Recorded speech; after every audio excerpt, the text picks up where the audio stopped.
Hello everyone, good morning.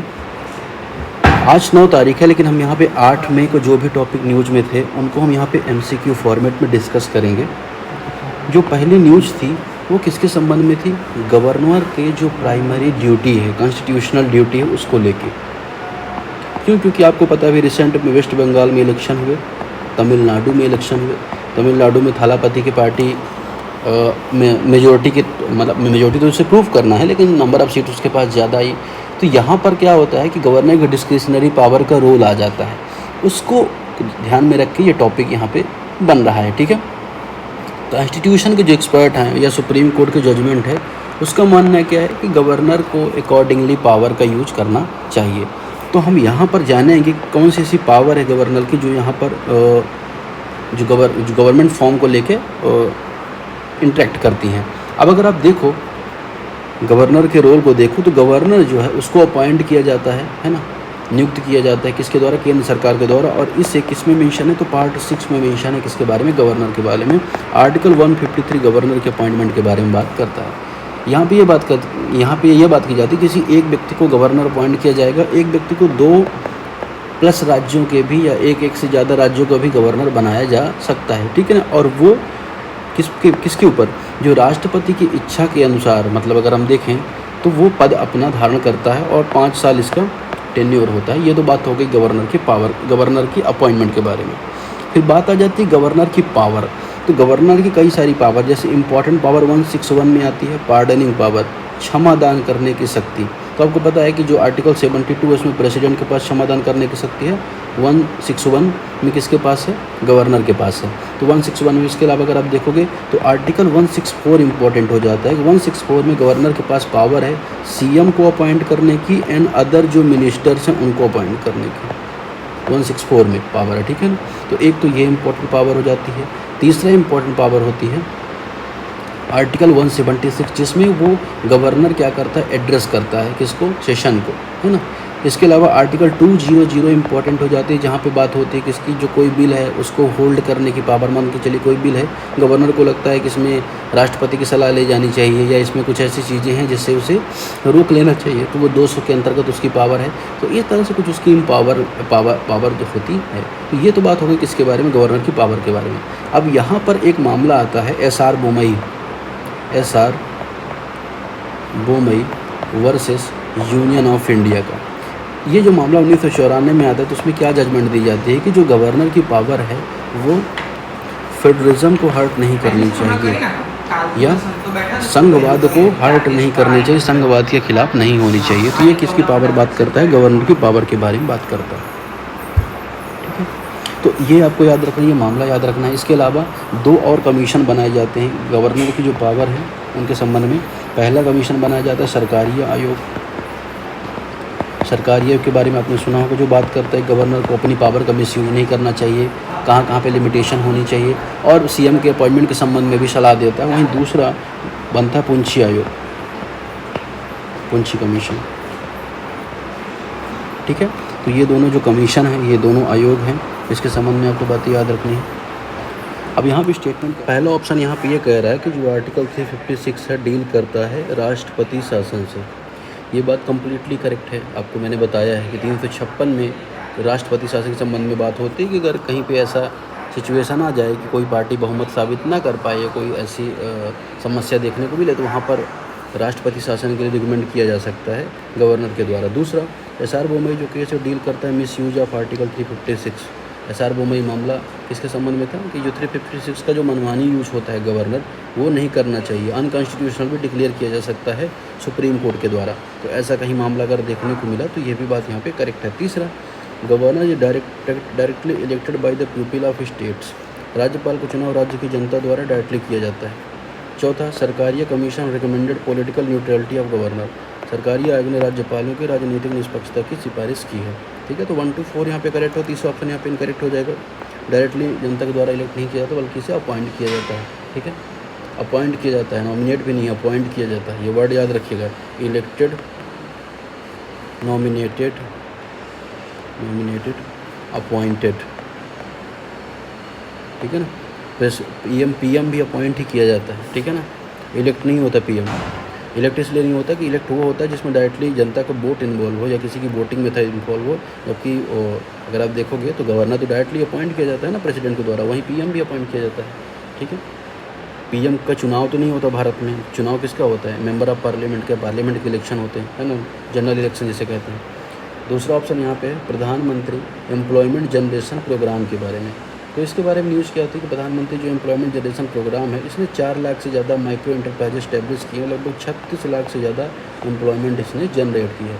तो ये promote करता है सेल्फ एम्प्लॉयमेंट को, है ना, एंटरप्रेन्योरशिप को, इसको ये इम्प्लीमेंट करता है। इसको इस्टेब्लिश किया गया था 2008 में, इसको शुरू किया गया था, मिनिस्ट्री ऑफ MSME के अंतर्गत इसे लॉन्च किया गया था। और इम्प्लीमेंटिंग एजेंसी कौन सी है, खादी जो विलेज इंडस्ट्रियल जो है KVIC जिसे कहते हैं, ये इसकी इम्प्लीमेंटिंग एजेंसी है। इसका पर्पज़ इंक्लूसिव ग्रोथ करना ही है, रूरल इंडस्ट्रियलाइजेशन पर फोकस करना है, वित्तीय समावेशन पर या फाइनेंशियल इंक्लूजन पर फोकस करना, रोजगार निर्माण पर फोकस करना है। अब इसका कार्यान्वयन किसके द्वारा किया जाता है, यहाँ पर क्वेश्चन आ जाता है कार्यान्वयन इम्प्लीमेंटेशन, तो यहाँ पे KVIC के द्वारा किया जाता है, खादी एवं ग्रामोद्योग के द्वारा किया जाता है। फिर आता है तीसरा क्वेश्चन, तीसरा टॉपिक इसके बारे में ट्राई के बारे में। तो ट्राई ने क्या किया है, ड्राफ्ट जारी किया है, try draft telecom consumer complain redressal 4th amendment. तो जो ग्राहक की शिकायत उसके संबंध में ये ड्राफ्ट रेगुलेशन जारी किया है। ड्राफ्ट बहुत ज़्यादा इंपॉर्टेंट नहीं है, इम्पोर्टेंट यहाँ पर ट्राई है। तो ट्राई के बारे में अगर आप देखो कि ट्राई कब बनाया गया, तो ट्राई को इस्टेब्लिश किया गया था 1997 में, वही इसका क्वेश्चन यहाँ पे 1997 में इस्टेब्लिश किया गया था, ठीक है, एक एक्ट के माध्यम से। तो ये एक स्टैचुरी बॉडी है, कैसी बॉडी है, स्टैचुरी बॉडी है, जो टेलीकॉम सर्विसेज को रेगुलेट करती है, टैरिफ्स को रेगुलेट करती है, कंज्यूमर प्रोटेक्शन का ध्यान रखती है, और ग्राहक को इंटरनेट वगैरह में क्वालिटी ऑफ सर्विसेज मिलती है उसको भी ध्यान रखती है ट्राई। तो 1997 में उसको इस्टेब्लिश किया गया था। अभी का जो बिल है तो कंज्यूमर प्रोटेक्शन को ध्यान में रखते हुए ईज ऑफ एक्सेस बना रहे, इसके लिए यहाँ पे बिल आया गया है। अब अंडमान निकोबार वाला टॉपिक बहुत ज़्यादा न्यूज़ में इस टाइम पे चल रहा है, क्योंकि ग्रेट निकोबार प्रोजेक्ट यहाँ पर चल रहे हैं, तो इसकी जोग्राफिकल लोकेशन इंपॉर्टेंट हो जाती है। अगर आप आज हम बात करेंगे जैसे भारत की नक्शा है, ठीक है ना, यहाँ पे श्रीलंका है, यहाँ पर अंडमान है जिसमें नॉर्थ अंडमान है ना, मिडिल अंडमान, साउथ अंडमान, फिर लिटिल अंडमान, फिर यहाँ पर है 10 डिग्री चैनल, फिर यहाँ पर है निकोबार, क्या है, निकोबार है। तो अंडमान और जो निकोबार के बीच 10 डिग्री चैनल गुजरता है, तो ये आपके लिए इंपॉर्टेंट है। यही जो क्वेश्चन यहाँ पे 10 डिग्री चैनल के बारे में पूछा जा रहा है, किस चैनल में गुजरता है। अब जो ये अगर निकोबार है ना, तो निकोबार में ये वाला जो आइलैंड है, इसको यहाँ पे एक नेशनल पार्क जिसे क्या कहा जाता है निकोबार में, कैंपेबल नेशनल पार्क कहा जाता है, ठीक है ना।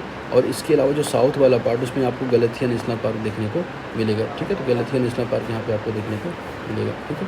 तो ये 4th क्वेश्चन का एक्सप्लेनेशन है। फिर अगर हम अगला टॉपिक देखें किसके बारे में, वाइट बेल्ड हिरन के बारे में। तो वाइट बेल्ड हिरन को लेके यहाँ पे न्यूज़ ये थी कि जो काली जो प्रोजेक्ट चल रहा है, कहाँ पे, काली हाइड्रो पावर जो प्रोजेक्ट चल रहा है, कहाँ पे, अरुणाचल प्रदेश में। तो वहाँ पर न्यूज़ ये थी कि वहाँ पे रिपोर्ट किया गया है इनको, किसको, वाइट बेल्ट हिरन को। तो वाइट बेल्ट जो हिरन है, जिसे आर्डिया इन साइंस भी कहा जाता है, ये सेकंड लार्जेस्ट लिविंग हिरन स्पीसीज मानी जाती है।